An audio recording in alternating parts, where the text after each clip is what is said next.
Shalom, muy buenas a todos. Hoy vamos a hablar sobre una historia que empieza con un funeral y acaba con una boda. Empieza con hambruna y concluye con abundancia. Bueno, es una historia de las escrituras de los libros hebreos del Tanaj, ¿no? Lo que se conoce como en el cristianismo como el Antiguo Testamento, un nombre muy mal porque nunca hubo ningún Antiguo, ningún Nuevo Testamento. El Tanaj simplemente es la suma de la historia, de los hechos, de la constitución, de la instrucción que hay dentro del pueblo de Israel, ¿vale? Es la suma de la fe hebrea. Es importante conocer esos detalles de este libro porque muchas veces las escrituras nos indican desde tiempos remotos, desde tiempos antiguos, eventos que hoy estamos viviendo, es decir, cosas que hoy estamos presenciando. Por lo tanto, siempre es bueno volver al Tanaj, volver a las escrituras, para que podamos, cuanto más las conocemos, mejor podemos entender el tiempo en cual vivimos. Así bien, hay muchas profecías encriptadas en los textos hebreos, en las historias de Israel, que Elohim de Israel pues así consideró necesario para dejarnos revelados a su pueblo todo lo que necesitamos saber para que nuestra preparación, de nuestros tiempos, se forme mucho mejor. Por lo tanto, necesitamos siempre volver a investigar las escrituras porque ellas es la fuente de sabiduría, es la fuente de nuestra fe, es sobre el fundamento, la roca sobre la cual edificamos toda la fe hebrea. La historia nos habla de Noemí, que significa placentera, graciosa, dulzura, ¿no? Ya se han dado cuenta que estamos hablando del libro de Ruth, ¿no? Que empezó con una historia funeral y acabó con una boda, ¿no? Es lo más hermoso. Las cosas van al revés muchas veces en las escrituras y Elohim nos presenta que Él hace cosas nuevas, ¿no? Por lo tanto, es bueno conocer cómo Él hizo al principio la creación, porque la creación tuvo un tiempo de degeneración y también hay un tiempo regresivo, ¿no? Un camino que hacemos de vuelta al principio de la creación, ¿no? Por ejemplo, el mundo fue hecho en 6 días más 1, 7, y también necesitó 6 días o 6.000 años para decir aquí, un tiempo en cual el mundo degeneró tanto que ya la naturaleza humana pues está perdiéndose, ¿no? Ya, por lo tanto necesitamos volver a hacer el camino de regreso para llegar a al estado que Adán tenía al principio, ¿no? Al estado de la persona que refleja el carácter y la semejanza, la imagen, la semblanza de Elohim, de su creador. Y eso es muy importante porque es así como Elohim presenta siempre el futuro con el principio, ¿no? O desde el principio nos revela el futuro. Siempre hay un principio y un final. No por nada está el Aleph Tav en las escrituras hebreas, es decir, el primero y el último. Y sabemos que el Redentor de Israel es el primero y el último. Él hará, en el libro de Apocalipsis, vemos que hará todas las cosas nuevas. Habrá cielos nuevos y tierra nueva, tal como el principio se hizo una tierra y un cielo, ¿no? Así bien, en la historia del libro de Ruth tenemos ciertos nombres que no son por casualidad, no son aleatoriamente, no son por nada así, sino que esos nombres pues, nos revela cierta parte de la obra de redención, cierta parte del plan en cual el Elohim de Israel pues, quiso dejar instrucciones a su pueblo para que no sea desprevenido, para que no sea aquí sin tener respuestas, tener muchas preguntas y no tener respuesta, ¿no? Vemos por aquí mucha confusión por YouTube, en Facebook, en todas las redes sociales de telecomunicación, que la gente pues está muy confundida porque, claro, por una parte vemos que Elohim de Israel saca a su pueblo, llama a sus hijos, grita desde el Sión, silba entre todas las naciones, para que sus hijos puedan salir del medio de ellas. Pueblo mío, Apocalipsis 18:4, ¿no? para regresar como las palomas al palomero, ¿no? Así está, literalmente como se cita en el Tanaj, el llamado a los hijos de Israel, volver a su raíz, a su fuente, al Elohim de Israel, como está en la parábola del hijo pródigo, ¿no? Se vino en razón este hijo pródigo, regresó a la casa de su padre para restaurar su identidad, su dignidad, su valor, el respeto de sí mismo, su valor como hijo del soberano rey que hizo la tierra, el cielo.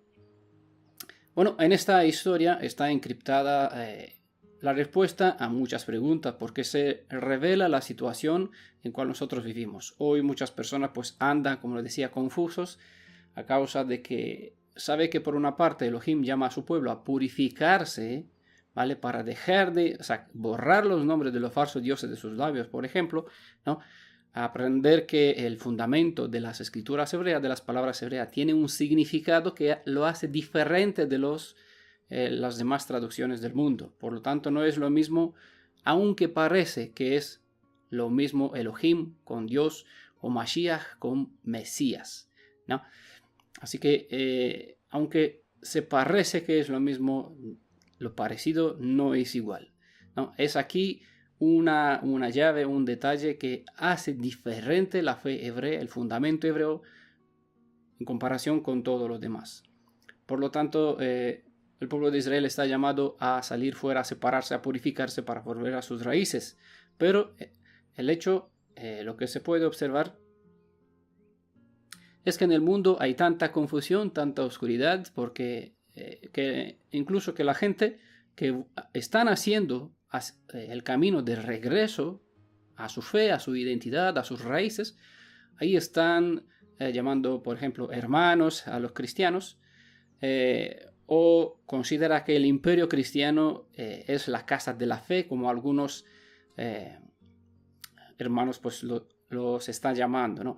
Hay mucha confusión en ese sentido, ¿vale? Entre los cristianos tenemos muchos hermanos, ¿vale? Pero no solamente en eso. Pensar así es una visión limitada, porque Israel no fue esparcido solamente en los cristianos, sino la descendencia de los 12 tribus de Israel fueron esparcidos en los 4 puntos cardinales, ¿no? En los confines de la tierra, entre todas las naciones que hay, por lo menos desde allá, y se llaman de regreso, están llamados que regresen todos y hacia todas las naciones, como están en Apocalipsis 14, capítulo 14, se manda un mensaje para que estas ovejas perdidas de la casa de Israel, entre todas las naciones ya que donde viven, puedan escuchar este llamado: sal del medio de ello, pueblo mío, ¿no? Entonces es importante conocer siempre el Tanaj. Por eso hablamos, en general me dedico a hablar sobre el Tanaj, porque cuanto mejor se entiende el Tanaj, mejor se puede comprender lo que está revelado en el libro de Apocalipsis, y en todos los demás libros del Brit Hadasha, ¿no? La alianza o el pacto renovado, como sería la traducción de esa segunda sección de la Biblia. Así que por medio de esta parábola, de esta historia del libro de Ruth, pues aquí vemos la descendencia, la casa de los judíos, para decir así.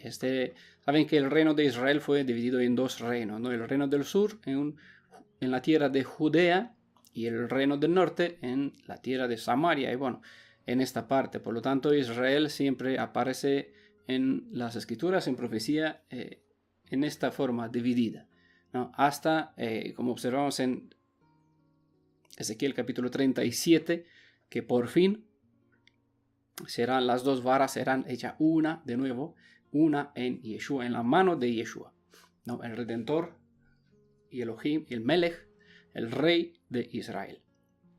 Él restaurará de nuevo el reino dividido. Así que vemos ahí en esta historia tanto la descendencia de los Yehudim de Judá, como también la descendencia de Efraín o Israel, o el reino del norte, ¿no? Pero también podemos ver aquí la historia del cristianismo. Es importante conocer esta historia. Yo solamente le voy a hacer un breve resumen ahora en este audio, pero para los que desean tendrán el link del grupo de Facebook al final de este audio. Al final del video pueden acceder en la cuenta de Facebook de En Defensa de la Verdad, donde en los archivos, cuando estará acabado el PDF completo sobre esta historia de Ruth, podrán descargarlo. Les invito a que chequeen para poder tener acceso a otros temas que hemos compartido. La historia nos habla de Noemí, ¿vale? Principalmente es el tema de las escrituras y sobre Ruth, ¿no? Vemos que Noemí significa placentera, graciosa, dulzura, y ella fue casada con Elimelech, ¿vale? Que significa Elohim es rey. Eli, que es un abreviado del Elohim, mi Elohim, Eli, y Melech, que es rey en hebreo. Y así que tenemos una placentera, una vida dulzura, graciosa, donde Elohim es rey. Ellos vivían en Belén de Judá. Belén significa casa del pan, Betlehem. Bueno, es Belén de Judá porque hay otro Belén en otro tribu de tribu de Israel. En Betlehem de Judá. Betlehem, casa del pan. Judás, o Yehudá, como está en hebreo, significa alabanza. ¿Quién nos dice esos tipos? Esta familia era un símbolo de la redención futura del pueblo del Redentor, del Elohim de Israel. El Elohim de Israel escogió a Israel para ser su pueblo y su casa donde él moraría entre los hombres. Esta casa debe estar caracterizada por pan y alabanza, donde Elohim es rey y la vida es placentera, ¿no? Ese es el resumen, lo que nos transmite el deseo de Elohim cuando hizo a Adán y a Eva, pues les dio autoridad, dominio propio, les dio derecho sobre toda la tierra, sobre todos los animales, facultad y poder, tanto que reflejaba la semejanza de Elohim y conforme a su imagen, ¿no? Parecido en autoridad, en dominio. Y eso mismo está revelado en la historia de esta familia de Noemí y Elimelech, que era en una tierra donde hay el pan, ¿no? Es alimento fundamental de la vida, donde uno puede vivir bajo la autoridad del Elohim, que es nuestro rey, tener una vida placentera, gloriosa, porque vivimos en alabanza en la casa del pan, ¿no? Ese es un mensaje glorioso. Bastaría solamente mirar los nombres de estas personas para entender lo que el Redentor tiene preparado para los suyos, ¿no? Desde allá hemos salido y es allá donde tenemos que regresar, el principio con el fin. Lo que pasa, esa es la historia desgraciada que también tenemos que conocerlo, porque esta familia que nos refleja nuestra historia, la historia de Israel, no se quedaron en la tierra de pan. Vemos que esta familia abandonó la tierra donde Elohim es rey, donde la vida era placentera, llena de alabanza, para ir buscando el pan en otra nación. En esta nación, aquí aparece Ruth, ¿no? Esta señora, esta mujer llamada Ruth, que se emparentó con Noemí y con Elimelech, ¿no? Su esposo. Y eso sucedió al casarse con su hijo Malhón, ¿vale? Noemí y Elimelech tenían 2 hijos, ¿vale? Ruth se casó con Malhón. Malhón significa enfermo, enfermizo, porque es lo que sucede, ¿no? En la naturaleza humana cuando entra el pecado, cuando la gente se separa del Elohim que es rey y se va alejándose de la tierra donde hay alabanza y hay pan. Aparece la enfermedad. El nombre de Ruth significa amiga, amistad, compañera, socia, vecina, agarrar o aflicción, ¿no? Cada significado de este nombre del Ruth, ¿no? De esas letras que en hebreo tienen ese significado al español, cada nombre, cada significado es sugestivo, indicando sobre la historia de Israel. Refleja cierta parte de lo que sucedió con la nación de Israel cuando dejó que Elohim sea rey sobre ellos. Ese suceso pasó en el momento que Israel dijo, ya no queremos que Elohim reine sobre nosotros, necesitamos un ser humano, en los días del profeta Samuel. Y Elohim le dijo, no a ti te rechazan, sino a mí. Y así Israel quiso tener un hombre. Y desde aquí empezó la historia de toda la decadencia de Israel hasta la fecha, hasta el lugar donde hoy estamos, ¿no?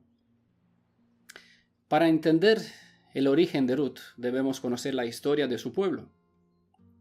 Claro, no podemos, para tener un buen conocimiento, necesitamos el contexto de la historia. Por lo tanto, hay que saber que Ruth formaba parte de los moabitas. Moab fue la más baja de las naciones, conocida por su crueldad, especialmente hacia los hebreos, y por su promiscuidad abierta. Moab fue el hijo de la relación incestuosa entre Lot y su hija mayor. La hija mayor de Lot fue la que tuvo la idea de que ella y su hermana menor debían unirse a su padre. Recuerdan la historia, recuerdan, ¿no? Desde cuando salieron de la tierra de Sodoma y Gomorra. Su madre pues se hizo una piedra, se convirtió en una piedra y quedaron solamente ellas dos y el varón que era su padre. Según pensaban ellas, después del juicio de Sodoma y Gomorra ya no habría más hombres en la tierra con quien continuar poblando el mundo. Así ambas hijas de Lot lo emborracharon y se acostaron con su padre, quedando embarazadas. La mayor puso por nombre a su hijo Moab, que literalmente significa de mi padre, mientras que la menor puso a su hijo Ben-Ammi, de donde descendieron los amonitas. Ven a mí, hijo de mi pueblo, ¿no? Ven, hijo, a mí es pueblo, hijo de... Tanto los moabitas como los amonitas han sido constantes enemigos del pueblo de Israel. Pero bueno, no hablamos sobre ellos, sino solamente tener en cuenta la historia de ellos. Dentro del PDF habrá algunos ciertos datos más. A ver, la prohibición que la Torá tiene en cuanto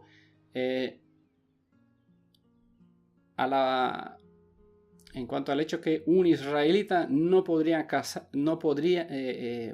un moabita no tenían derecho de ingresar en el pueblo de Israel para presentarse en el templo, no tenía acceso durante un cierto tiempo, ¿no? Unas ciertas generaciones, pero no tenían la prohibición de casarse, ¿no? Eso es un dato importante. El pueblo de Israel no tenía la prohibición de casarse con los moabitas, tenía prohibición casarse con las naciones de Canaán, que tenían que ser destruidas por completo. Bueno, que no sucedió así, ese es otro detalle, pero es bueno conocer los detalles porque a fin de cuentas todas las piezas forman una historia y nos revela nos da respuestas a la vez a cierta consecuencia, y así hasta nuestros días nos responde a ciertas cosas que suceden, que ocurren por el mundo. Bueno, pasaron 10 años de casados Ruth y Malhón, pero no tenían hijos. Así que muere Jimelech, el padre de Malhón, esposo de Noemí, y luego muere también Malhón y también su hermano, Kelión. Es el nombre del segundo hermano, del hermano de Malhón, del segundo hijo de Noemí. Kelión significa débil, defectuoso, clavar. Y así Noemí quedó sola con sus nueras, con Orfa y la otra y Ruth, ¿no? Los dos nombres. Orfa es la segunda nuera, su nombre en el hebreo original, en el hebreo literalmente significa melena. ¿Vale? La palabra femenina es oref, en hebreo, que significa nuca o parte posterior del cuello, como declinado. De aquí espalda en general, sea literal o figurativo, cerviz dura o dura de cerviz, cuello, espalda, ¿no? Son nombres y ahí se hacen la suma de todos los nombres. Será suficiente para decir, wow, toda una historia que encaja perfectamente con el tiempo en cual vivimos. Después de un cierto tiempo vemos a Noemi regresando a su país, pero en la compañía de sus dos nueras. No regresa sola. Al fin del capítulo se dice que las dos mujeres llegaron a Belén. Llegaron hasta Belén. Y sabemos que en Belén también vino Yeshua, que es el pan vivo que bajó del cielo. Las dos mujeres llegaron a Belén. Las dos nueras, ¿no? Cuando comenzaba la siega de la cebada. Y no por casualidad en esta temporada, es decir, hacia el mes de marzo, abril, en la temporada del Pesaj, ¿no? El Pesaj está en el mes cuando la cebada está en su estado de Aviv, casi madura, no suficientemente madura. Es aquí donde Noemi quiso despedir a las nueras, a sus dos nueras. Aquí vemos la diferencia entre la actitud de Efraín, ¿no?, y la del cristianismo. Ruth insiste: no me ruegues que te deje y me aparte de ti. Esta frase de sumisión no constituye una mera reacción emocional, sino que se proyecta más allá de la amistad como un acto de fe. En la frase así me haga Elohim, y es un detalle aquí muy importante, porque ella no dijo aquí me haga Elohim, sino que pronuncia, invoca las que están los cuatro consonantes como aparecen en el libro de Éxodo capítulo 3 versículo de 14 al 17, ¿no? Invoca Yehaya Vejové, ¿no? Son las tres formas del tiempo porque Elohim reina en el pasado, el presente, el futuro. Yehaya Vejové, Yod He Vav He, como aparecen las cuatro consonantes del texto. Ella dijo así me haga Yehaya Vejové. Pueden ver en el Ruth, capítulo 1, versículo 17, y da a entender que Ruth comprende la naturaleza de Elohim, ¿vale? Lo ve por encima de todo. Ella invoca su nombre en un juramento. Su compromiso se funda en un acercamiento al Elohim vivo, a quien ha conocido por medio de su madre, ¿cómo se llama? Suegra, ¿no? Por medio de su suegra. Ella no mencionó el término general usado para dioses en general, es decir, Elohim. Ella no dijo Elohim, así me haga Elohim.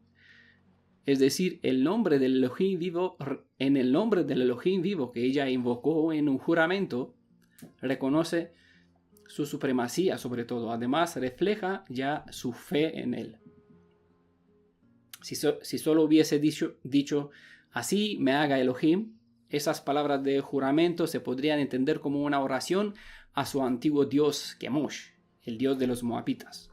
Por lo tanto, es lo que Elohim de Israel menciona en el Tanaj: los sacaré del medio de los pueblos, los purificaré, dará labios puros, para que nunca más mi pueblo invoque nombres de dioses ajenos, ¿no?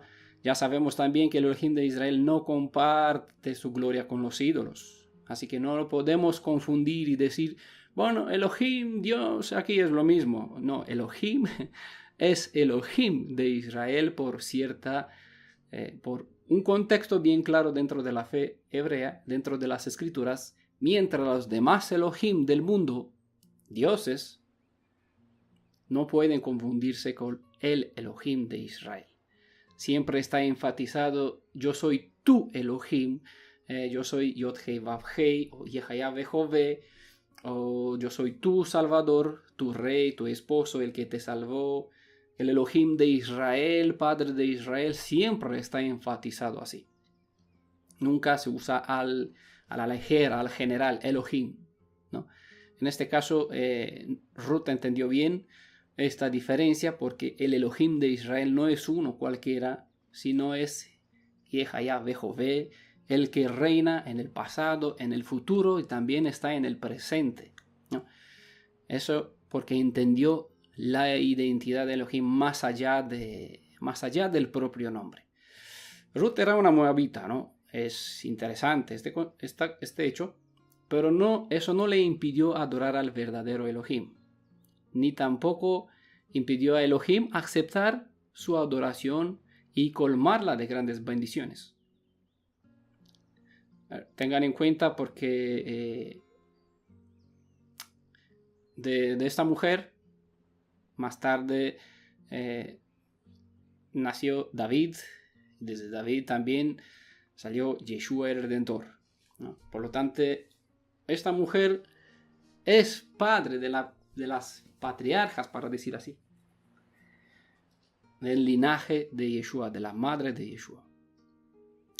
Tenemos 2 moabitas esposas, ¿vale? Un moabita era un goim, es decir, de una nación ajena al pueblo de Israel.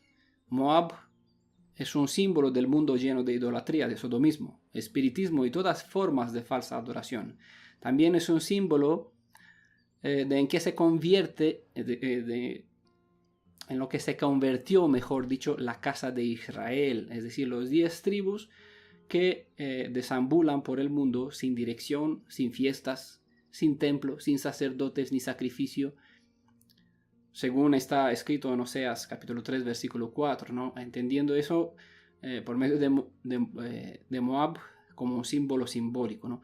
En Oseas dice: esto muestra que Israel estará por mucho tiempo sin rey ni príncipe, sin sacrificios, ni columna sagrada, ni sacerdote, es decir, no tienen nada, ¿no? En una cierta edición está especificado: dejaré a Efraín para que adore los dioses ajenos, estoy parafraseando, hasta que le va a salir por la nariz el culto de esos dioses ajenos, para que vean que no valen para nada, ¿vale? No les sirven. Entonces llamaré, volverán a la casa de su padre para buscar el verdadero sacrificio, para encontrar a su príncipe, ¿no? A los dirigentes, a los centinelas, a los que están. Elohim de Israel dejó como al cruce de los caminos para indicar la senda que lleva al Shalom, ¿no? También para que pueda encontrar el valor de los sacrificios, también las columnas sagradas, es decir, los pilares fundamentales de la fe hebrea.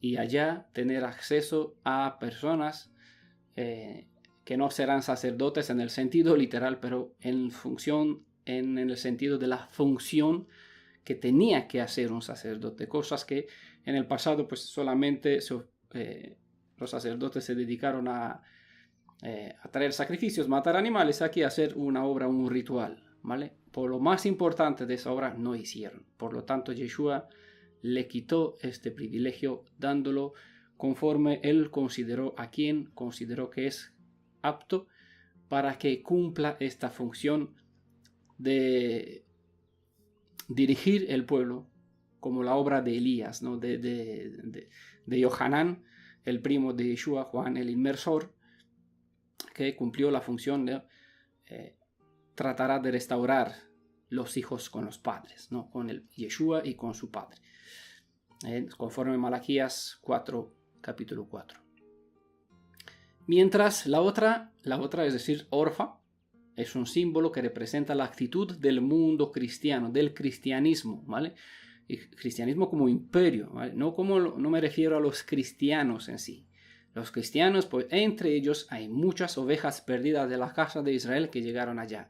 También hay el en Islam, hay en los cultos asiáticos, que por allá hay un montón.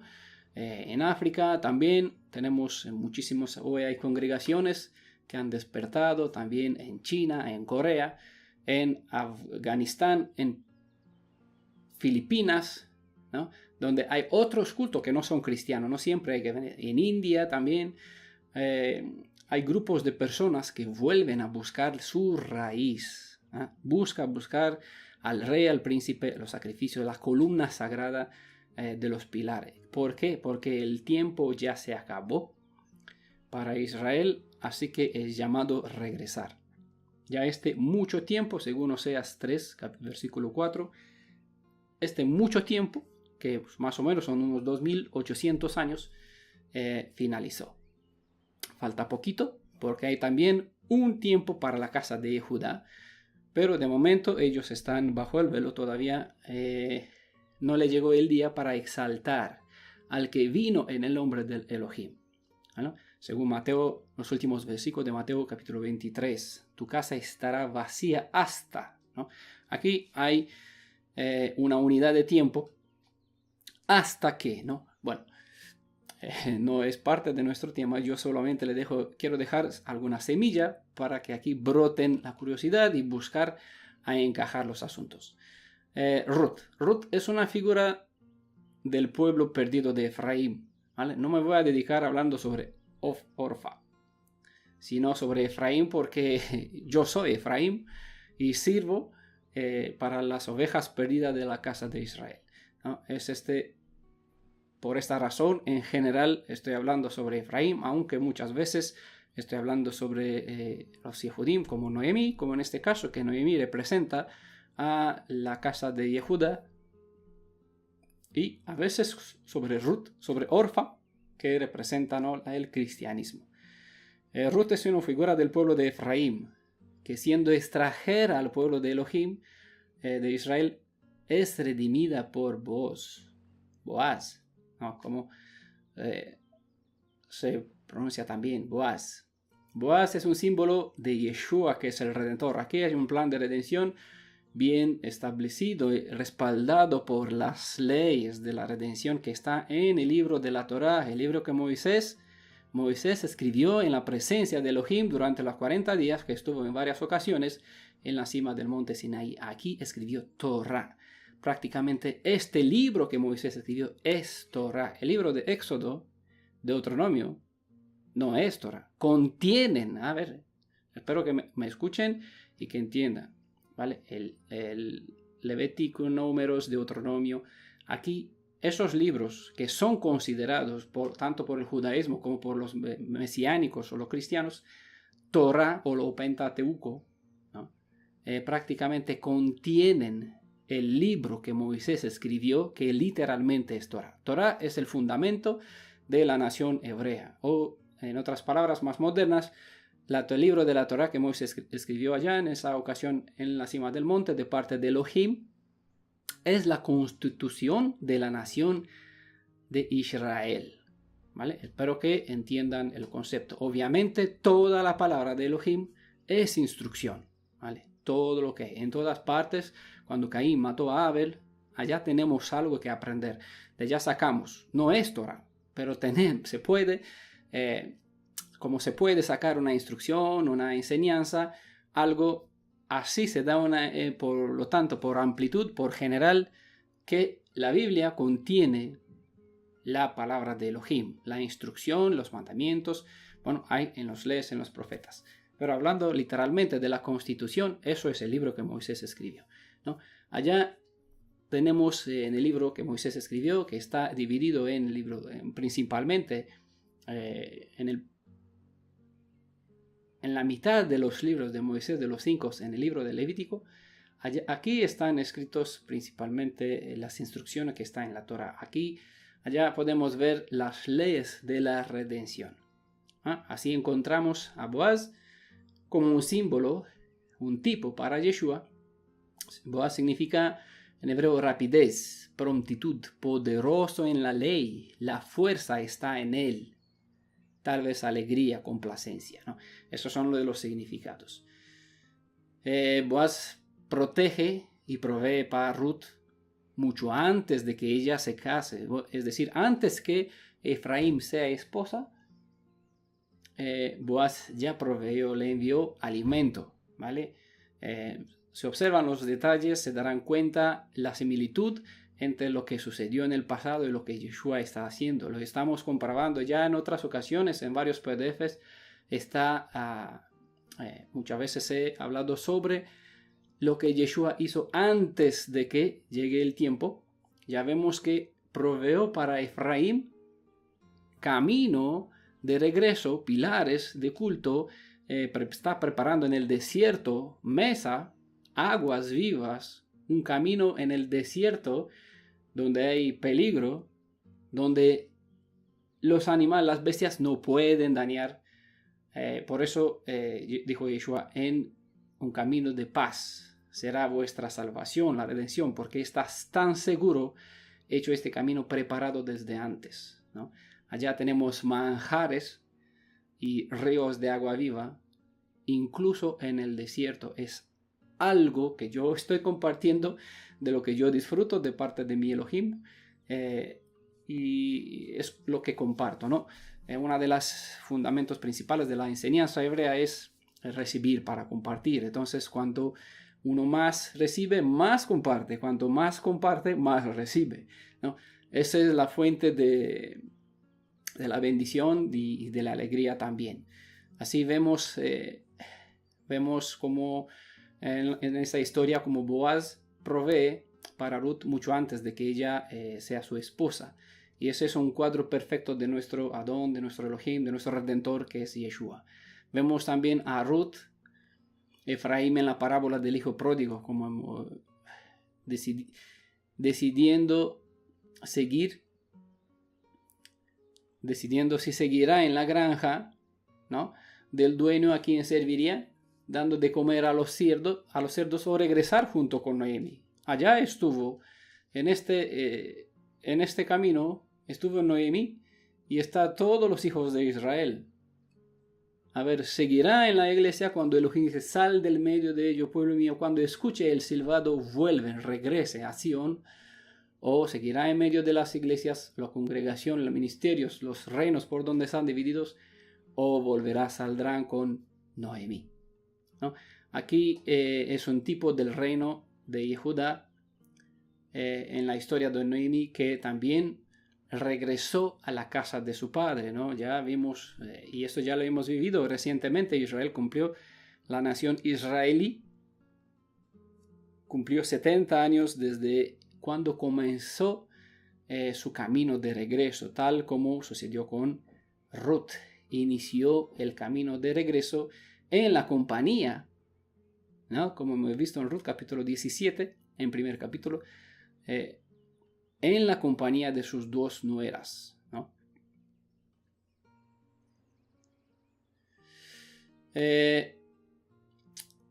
Lo bueno es que Ruth escogió la parte buena. Decidió quedarse al lado de su suegra para aferrarse al Elohim de Israel. La bendición le llegó. Orfa, en cambio, estuvo también en la valle de la decisión. Ir con su suegra a servir al verdadero Elohim, el Aleph Tav, el primero, el último, el que hizo todo al principio, o continuar con su vida idólatra triunitaria de antes, así regresando a su pueblo gentil moabita, ¿no?, que de hecho es el imperio cristiano. Quien no solo no tiene parte en Israel, sino que también tiene prohibido formar parte de él, a menos que haya una conversión desde el corazón, tal y como pasó con Ruth, cual estuvo dispuesta a dejar todo con tal de continuar una vida apegada a la fe de Noemi, es decir, a la Torá. Su convicción fue firme y plena. En cambio, Ruth Orfa fue de dura cerviz, tal como expresa su nombre. Dura de cerviz, dura de cuello, de espalda, dio la espalda a la fe de Noemí, al Elohim de Israel, porque Noemí le dijo: no tengo nada, porque es lo que hoy mismo el Yehudim no tiene nada, porque su casa está vacía. Necesita la redención también. Aquí encontramos a Boaz más tarde, pero en aquel momento, cuando Noemí prendió el camino de vuelta, no tenían futuro, no tenía redención, no tenía quien le dé una cubierta, no tenía nada que podía ofrecer a sus nueras. Por esa razón, Orfa volvió a su Elohim, volvió a la casa de su padre, volvió dando la espalda al Elohim de Israel. No tuvo tiempo para ver el futuro de lo que habrá que pasar. Por lo tanto, Ruth no miró el futuro, solamente se aferró a lo que sabía y llegó a ser una madre en Israel. Espero que esta introducción le ha sido bastante interesante para ustedes y espero que puedan tener la lectura del PDF, que será mucho más amplio, con más detalles y con más referencia.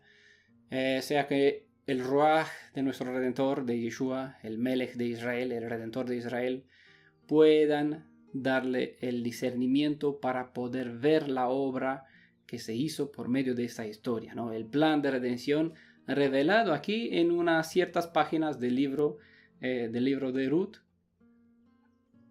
porque aquí podemos ver el amor, el derecho a la redención, la lucha entre bien y el mal, la diferencia entre el Elohim de Israel y el Elohim de este mundo. No lo quiero nombrar como está adorado, un mito deificado dentro del cristianismo, pero aquí hay historias tipo y antitipo entre para muchos detalles de la que hoy mismo estamos viviendo nosotros. Nosotros somos Efraín, lo que escuchamos, y tú quizás que escuchas, ¿no? También es parte de Efraín, o quizás es Orfa. Todos están en no hay predestinación, ¿no?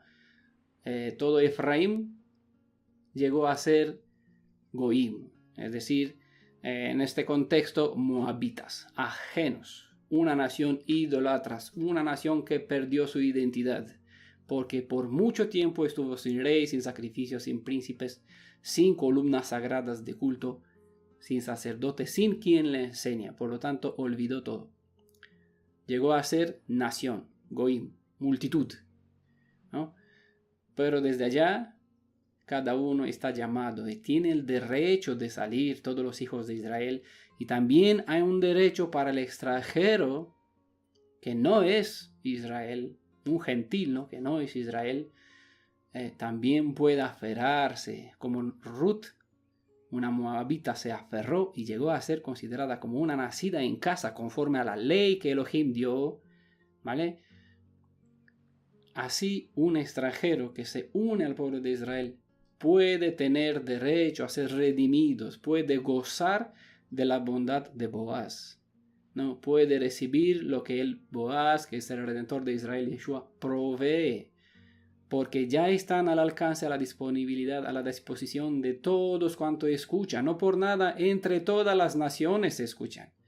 Se manda este mensaje en Apocalipsis 14. Todas lenguas, idioma, pueblos, para que puedan escuchar, aunque los hijos de Israel primeramente harán el oído abierto, o sea, algunos escucharán, otros no escucharán, pero también las naciones escucharán, ¿no? Hay una obra que en las escrituras está dividida en un plan principal y secundario. El plan principal es que todas las ovejas perdidas de la casa de Israel puedan escuchar, conforme a Mateo 24, cuando este mensaje que estamos compartiendo sobre la restauración de la identidad de los 12 tribus llegará a cada y último descendiente del linaje de Jacob, que tiene algo de ADN en su sangre de descendencia de Israel, escuchará este mensaje, llegará el fin conforme está. Bueno, es el fin de la esclavitud, no es el fin del mundo. Nunca las escrituras hablan de un fin del mundo como se interpreta por el nombre del Apocalipsis, ¿no? No hay un Apocalipsis, sino hay un fin de esta esclavitud, es un fin de este mucho tiempo, un fin cuanto la casa de Judá estará vacía, un fin de la esclavitud, un fin cuando el pueblo de Israel llegará al año Jovel, el año 50, el año de jubileo, cuando se le restituirá sus posesiones, sus privilegios, sus derechos, recibirá el anillo, las sandalias y el manto, junto con un toro engordado, no como está en la parábola. Todas esas cosas Elohim los promete para la descendencia de Jacob, pero las profecías del Tanaj indican claramente, junto con mi pueblo traeré a otros más. No, esos otros más los vemos aquí en la historia de Ruth.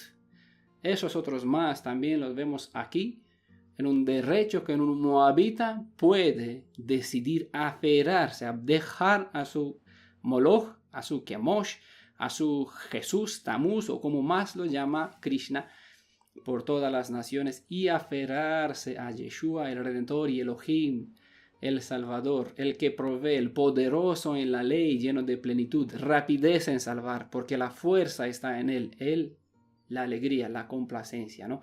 Es el nombre de Boaz. Recordemos que en la edificación del templo de Salomón, una de las dos columnas principales de la puerta llevaba el nombre de Boaz. No por nada. Y no por nada vemos en el libro de la sabiduría que la sabiduría edificó su casa sobre 7 pilares, es decir, la plenitud. Hay toda esta, todo lo que Elohim puede proveer para cualquier persona que deciden escuchar y venir. Según Apocalipsis 22:17, todo el que escucha, el esposo y la esposa dice, ven. Y el que quiere que venga, que beba gratuitamente, porque hay un toro engordado, sacrificado, hay fuentes de agua viva hasta en el desierto, ¿no? Para todo el sediente que necesita o que quiere vivir en paz, en armonía para siempre, ¿vale? Cuando el tiempo se cumplirá. Desde España, este servidor pues les desea que tenga Shabbat Shalom. Hoy estamos en Shabbat. O los que escuchan, que tenga una feliz semana en los días que nos queda por vivir, en la próxima semana en cual vamos a entrar. Sea que el Ruach de Yeshua guíe a cada uno de ustedes, que su luz brinde, sea como lámpara para tener entendimiento, discernimiento en cuanto a esta historia y a muchas más que están reveladas dentro de las fuentes de los escritos hebreos, dentro del Tanaj, ¿no? Que tengan todos shalom. Que la paz esté con todos ustedes. Shalom.